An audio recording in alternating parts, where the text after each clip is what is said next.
57gold.com, Radio Scottsdale Gold and Silver Exchange. My pleasure to once again introduce Gerald Celente from Trends Research Institute, trendsresearch.com. Gerald, great to have you back with us. Well, thank you, Gary. I got an email notification. You had been in Chile during the earthquake, and the listeners would love to hear exactly what went down and what occurred. Well, we were on the 14th floor of the Crown Plaza Hotel, a colleague of myself. And, you know, Chile and Santiago, the streets are filled with dogs. You walk down a sidewalk, these dogs are just lying out there, stretched out all over the place. And about 3 o'clock in the morning, and all the windows, of course, were closed, we were awakened by dogs howling. And you know how they say that animals react first in times of these kind of natural disasters?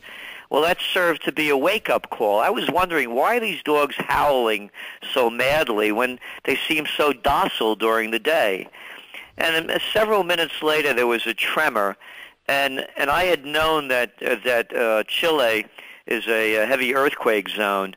So I immediately put on my pants, just put on my shoes, and as I went for my jacket at the first tremor, the quake hit. And it was just, you know, the room, we're on the 14th floor. This thing is weaving back and forth. The drawers are flying out of the bureaus. The television topples over. Lights go out. And I just headed for the staircase, looking for that green light.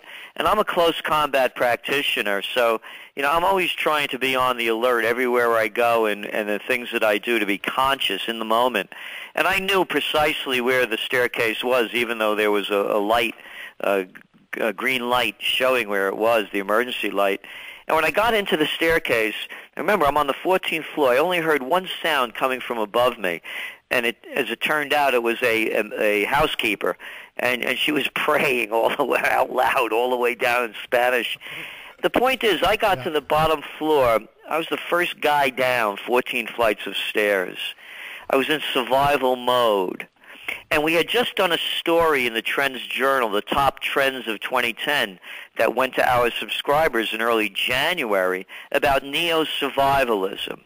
How this is a time when you have to think of survival, whether it's an economic calamity, which is coming about, it is in place now, it's the tremors of the earthquake, whether it's a terrorist attack, which they're setting us up for one as we're forecasting in the Trends Journal because of foreign policy, the escalating